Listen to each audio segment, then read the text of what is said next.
Radhe Radhe friends, आपके अपने Radhe Krishna channel में आप सभी का स्वागत है। कैसे हैं आप सभी लोग? आशा करती हूँ आप सभी लोग लड्डू गोपाल की कृपा से अच्छे होंगे। आज का वीडियो है बहुत ज़्यादा इम्पोर्टेंट। आज का वीडियो इसलिए खास होने वाला है क्योंकि मैं आज पुरुषोत्तम मास के महीने का महत्व बताने वाली हूँ।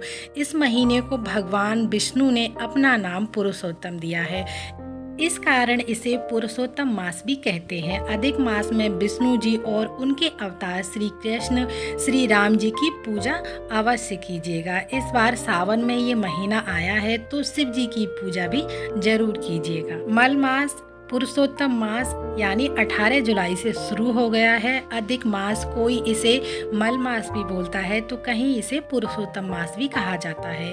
भगवान श्री हरि विष्णु ने अपना नाम दिया है पुरुषोत्तम मास। तो फ्रेंड्स, इस महीने किया गया तप, पूजा पाठ, दान आदि बहुत ज़्यादा फलदायी होते हैं। तो फ्रेंड्स, हर 3 साल के बाद मल मास आता है यानी कि अधिक मास आता है।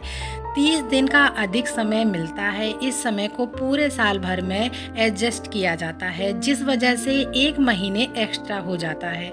तो मल मास से क्या करें क्या ना करें उस पर बात करेंगे। तो देखिए, मल मास में भगवान विष्णु के किसी भी स्वरूप का पूजन किया जा सकता है। तो फ्रेंड्स, मैं यहाँ पर लड्डू गोपाल की पूजा अर्चना करूंगी। तो देखिए, मैंने अपने लाला को जगा दिया है, उनको स्नान की तैयारी करूंगी। मैंने भोले बाबा की पहले ही पूजा अर्चना कर ली है। उसके पश्चात में तो देखिए, मैंने आज पंचामृत स्नान कराऊंगी अपने लाला को। जल ले लिया है, कच्चा दूध ले लिया है, दही ले लिया है, शक्कर या बूरा भी ले सकते हैं आप। मैंने शहद ले लिया है, कुछ तुलसी के दल ले लिए हैं और बाकी की पूजा सामग्री है जो मुझे पूजा में इस्तेमाल करनी है। तो चलिए पूजा आरंभ करते हैं। ये अधिक मास में किया गया पूजा पाठ बहुत ही लाभकारी होता है। तो फ्रेंड्स, जो लड्डू गोपाल की सेवा प्रतिदिन करते हैं वो तो अच्छी ही बात है। अगर जिनके पास श्री हरि विष्णु की तस्वीर है अथवा फोटो है, उसका भी पूजन कर सकते हैं या सालेग्राम की भी पूजा आप कर सकते हैं। और साथ ही सावन महीने में पड़ने वाला मलमास शिव जी की पूजा आराधना करने का भी बहुत अधिक फलदायी होता है। या आप अपने इष्ट देव या गुरुदेव की आराधना भी कर सकते हैं। तो फ्रेंड्स, मैंने आपको बताया है कि किस किस की पूजा अर्चना आप कर सकते हैं। तो फ्रेंड्स, मैं यहाँ पर लड्डू गोपाल की पूजा अर्चना कर रही हूँ। पूजा का समय सुबह प्रातः उठकर स्नान करके साफ स्वच्छ कपड़े धारण करके पूजा अर्चना करनी होती है। आप चाहें तो ये पूजा मंदिर में भी कर सकते हैं या आप चौकी लगाकर मंदिर के पास भी कर सकते हैं। तो फ्रेंड्स, एक जरूरी बात, मल मास अथवा पुरुषोत्तम मास में कोई भी नया व्रत नहीं शुरू करना चाहिए। जो व्रत आप पहले से करते आ रहे हैं वो आप व्रत कर सकते हैं। लड्डू गोपाल को पंचामृत स्नान अवश्य कराएं, श्रृंगार कराएं, वस्त्र पहनाएं, इत्र की सेवा अवश्य करें। लड्डू गोपाल को पंचामृत से अथवा सादा जल से स्नान कराने से पहले उनके चरणों पर जल डालिएगा, क्योंकि जब हम स्नान करते हैं या फिर बच्चे को स्नान कराते हैं तो पहले उसके पैरों पर जल डालते हैं, उसके पश्चात ही शरीर पर हम जल डालते हैं। तो पहले उनके चरणों पर जल डालना है।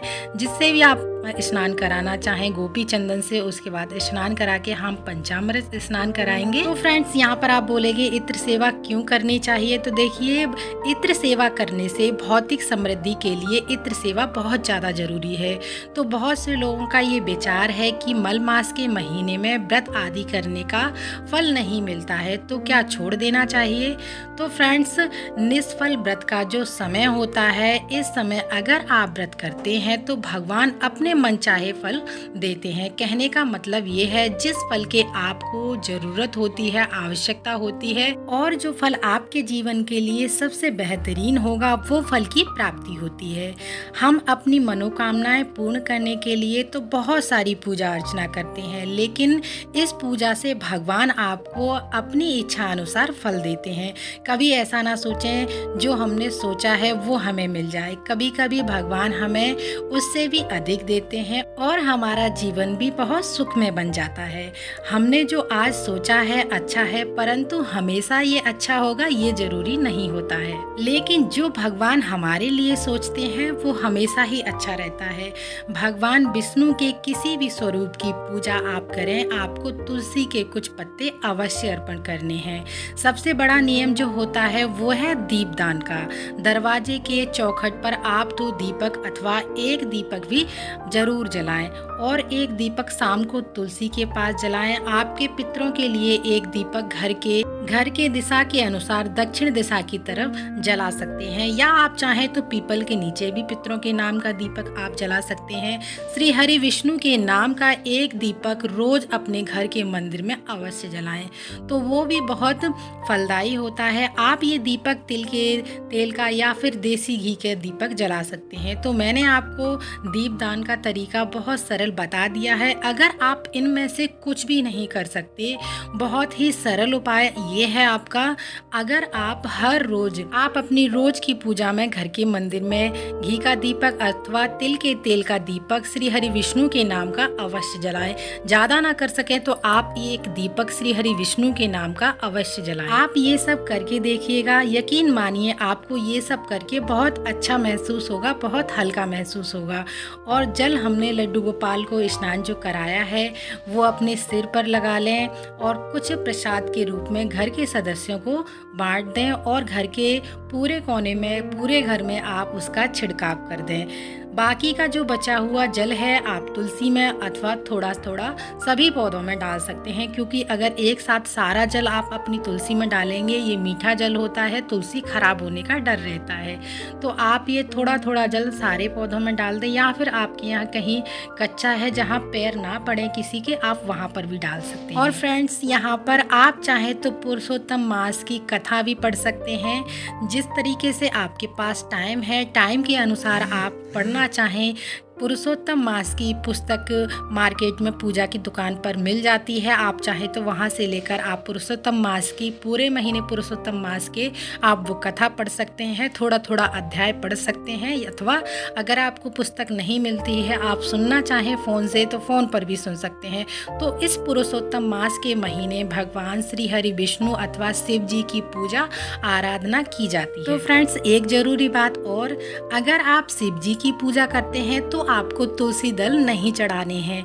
शिव जी पर हमेशा बेलपत्र ही चढ़ाए जाते हैं। अलग अलग भगवान के लिए थोड़ा सा अलग अलग नियम होता है, उनको थोड़ा सा मान लेना चाहिए। और इस महीने में कोई भी नया कार्य नहीं किया जाता है, जैसे गृह प्रवेश, नया घर खरीदना, नए घर की नींव भरना, शादी विवाह आदि मंगल कार्य नहीं होते हैं। लेकिन भगवान के द्वारा किया गया कोई भी कार्य, जैसे किसी बच्चे का जन्म होने वाला है या बच्चे की छठी होने वाली है, किसी के जन्म अथवा मृत्यु में हमारा कोई हाथ नहीं होता है, तो इन सब पर नामकरण आप कर सकते हैं। बच्चा पैदा होना या बाकी के कार्य हो सकते हैं। जो अपनी तरफ से कार्य हैं वो सारे शुभ कार्य, मंगल कार्य नहीं किए जाते हैं। कोई दिक्कत नहीं है बाकी के कार्य करने में। जो पहले से डिसाइडेड कर्म है उनमें हमारा कोई हाथ नहीं होता, ये तो किए जा सकते हैं। कोई भी व्रत आदि पहले से आपने कर रखा है तो वो आप कंटिन्यू कर सकते हैं।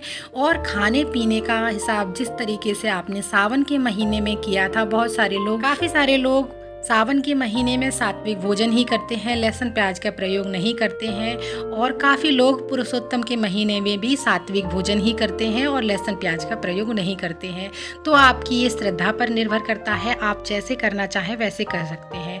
तो घर का निर्माण, जैसे घर बनवाना, घर का कार्य अगर पहले से चल रहा है तो वो आप जारी रख सकते हैं। नया कार्य यानी घर का नींव भरना इस महीने में नहीं किया जाता है। तो फ्रेंड्स, पुरुषोत्तम के महीने में हमें अलग अलग धार्मिक स्थलों पर जाकर पूजा दर्शन करना चाहिए भगवान के, और दान आदि करना चाहिए, क्योंकि इस महीने में दान आदि किए गया का बहुत करोड़ों गुना हमें उसका फल मिलता है। क्योंकि ये पुरुषोत्तम मास का जो महीना है 3 साल बाद आता है। तो देखिए, मैंने यहाँ पर पूजा आरती कर ली है और गणेश जी को भी विराजमान किया है, क्योंकि कोई भी पूजा आरंभ करने से पहले सबसे पहले गणेश जी की पूजा की जाती है। आप चाहें तो यहाँ पर लक्ष्मी माता को भी गणेश जी के साथ में विराजमान कर सकते हैं। और कोई भी पूजा प्रारंभ करने से पहले आप अग्निदेव का आवाहन करें, दीपक प्रज्वलित करें, उसके बाद ही अपनी पूजा प्रारंभ करें और हाथ जोड़कर पूजा में रही कमियों के लिए लास्ट में क्षमा प्रार्थना करेंगे। तो देखिए, इस तरीके से मैंने पुरुषोत्तम मास के महीने में हर रोज की पूजा अर्चना करती हूँ। लड्डू गोपाल की सेवा तो मैं करती ही हूँ साथ में, और शिव जी की भी मैं पूजा आराधना इसी तरीके से पूरे 2 महीने तक करूँगी। तो देखिए हमारे लड्डू गोपाल के दर्शन कर लीजिएगा। तो मैंने जो भी जानकारी थी मैंने अपनी वीडियो के माध्यम से आप लोगों तक पहुंचाया है। अगर थोड़ी सी भी जानकारी आपको अच्छी लगी हो तो एक लाइक ज़रूर कीजिएगा, साथ ही मेरा चैनल सब्सक्राइब करना ना भूलिएगा। और अगर वीडियो थोड़ा सा भी यूजफुल रहा हो तो वीडियो को शेयर भी कीजिएगा। आज की वीडियो का मैं यहीं एंड करती हूँ। मिलते हैं अगली वीडियो में, तब तक के लिए आप सभी को मेरा राधे राधे, जय श्री कृष्णा।